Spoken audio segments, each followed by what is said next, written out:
Hello, I'm just going to do a little video of the Clover Fabric Tube Maker. So we've shown these quite a lot at shows and places like that, but I just thought I'd do, since I'm sat at the sewing machine, you know, outside in the lovely garden. I'm just going to, I just thought I'd show you how it worked. So I'm going to do a little video just to see if we can show you how easy it is. So the Clover Fabric Tube Maker comes in two parts, and they just click apart simply like that. So you end up with 4 parts. And then I've got my 2.5-inch strips of fabric, 2.5-inch strips of pre-cut wadding, and all you do is layer them together. So I've just got those laid together on the table, and then you fold it in half into the middle like that, and you've got your first section of the tube maker, and you just slide that straight in, and you open it out, slide the second section in the middle, and that just clicks into place, and that does one fold.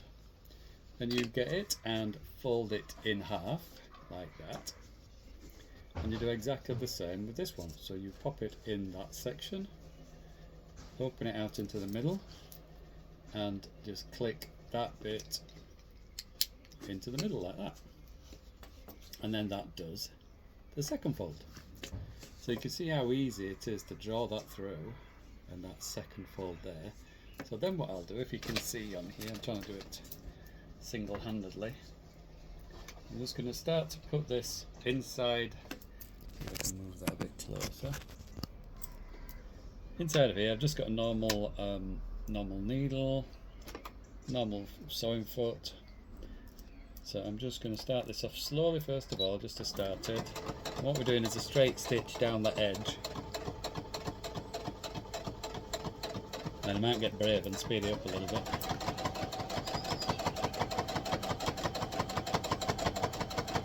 So just do, if you can bear with me, one of these tubes, one length of tube. So what I do is I just stop it when I get somewhere near to the end, and I'm just going to draw another section, pull the two parts apart, start off again, and you're just guiding it through right on the very edge of that fabric tube that you're making. And these are obviously good for the Camden bag, the jelly roll rugs. You use a lot of these in jelly roll rugs. But this one that I am doing today is for the Christmas tree. So it's a 3D Christmas tree from Aunties too. I'm going to get even braver, look.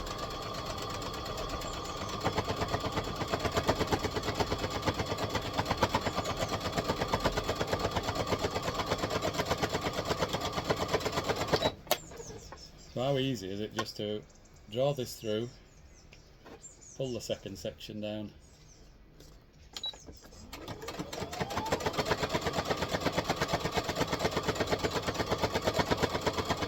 I'll show you this when it's done. There's only a couple of feet left to do on this.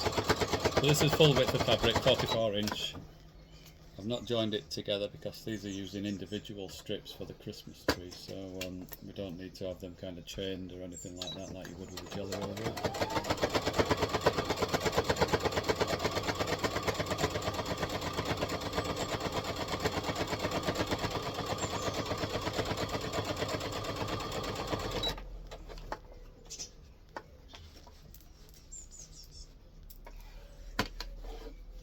Pull another section.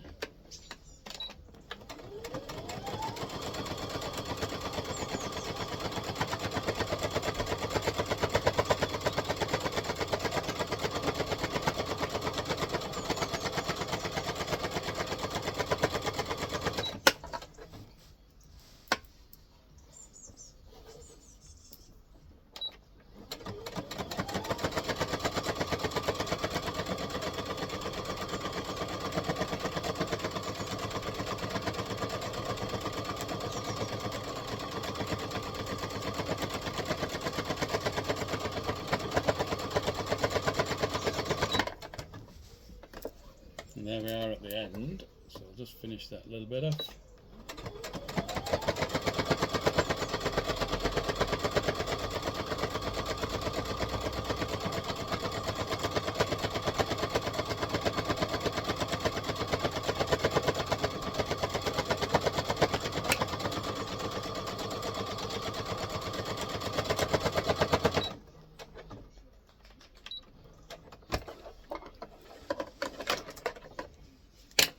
I'll just trim that bit off the end of the wadding roll that I've got.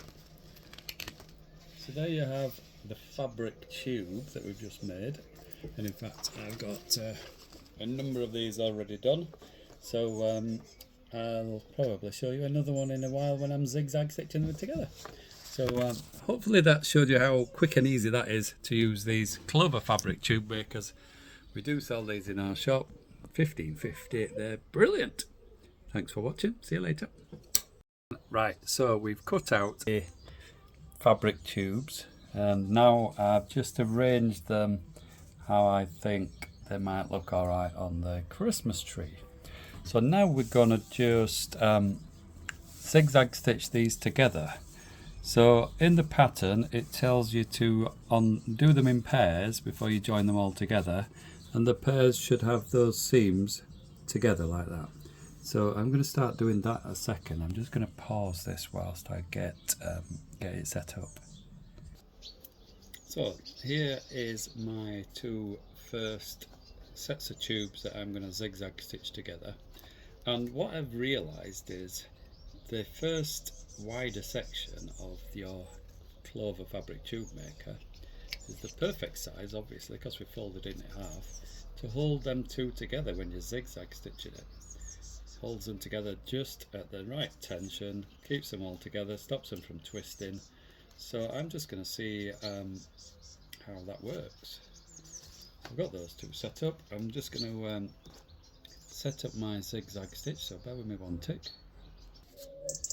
So I've just got my zigzag stitch, I've just tested it. So on my machine, let's see if I can show you. On my machine, this is stitch number 4, it's just a simple machine this. I've lengthened the stitch to 2 and I've put it to its widest setting, which is 7. So here is my zigzag stitch, so it's just going a bit wonky. So I've got the zigzag stitch, sorry it started going a bit wonky, it's typical man, I can't do two things at once, speak and actually make sure that the machine's working as it should do. But I think we've got it all lined up now, but the key thing is that we're capturing both of those fabrics with that wide zigzag stitch, so hopefully you can see that. So come back in a second. So here we go. Look how that tube maker, it's holding the two together, so I'm not having to work to do that. I'm just going to speed this up a bit, because I can, because I'm good like that.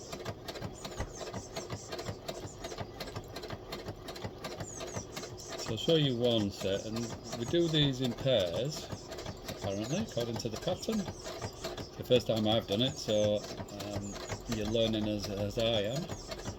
So you can see there, I'm kind of guiding the fabric, and the tube maker has just sat on the edge of my presser foot, and it's just keeping them together and sliding along. That's brilliant. Don't even have to worry about it. Just a bit of worry is making sure it's capturing both sides. It doesn't matter if I kind of go a little bit wonky, as long as it's doing its job. That's what I say anyway.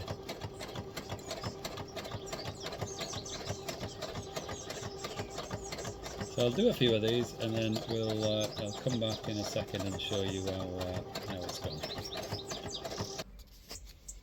So that's that first one that I've just done. So I don't know if you can see the zigzag stitch on there. So these are in pairs. There's actually 13 strips, so you'll end up with 6 pairs and a single one that you'll add on at the end. And they're all going to do that. So I'm going to do all these pairs, and then I'll come back in a second. Well, probably a bit longer than a second, but I'll come back in a while and show you how we zigzag stitch all of those pairs together. So we're back now, sewing up all of this strip. So I've done all the twos, look, two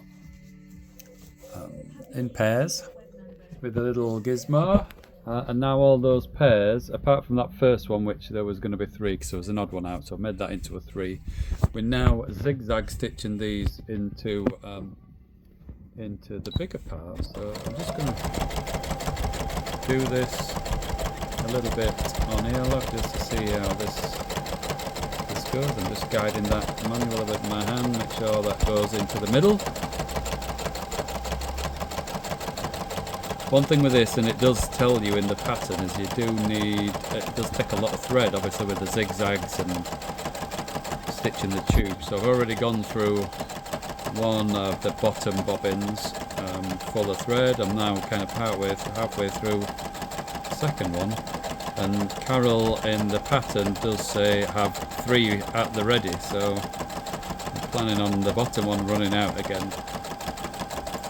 But you can generally hear when it's not sewing, can't you? So hopefully I'll notice that before I've done too much stitching and I have to do it all again. So I'm just going to keep doing these, so I shall pause it again and come back when we're nearly there. So I'm just now getting the two sections together. So I've done the 2s, and then I've done the 2s into 4, and now I'm doing the 4s into 8. Or 9, I think this one is, because it had that extra one. So we're just going to get this piece together, and then there'll be one other section, and I think that'll be the main body of the kind of zigzaggy tubes done.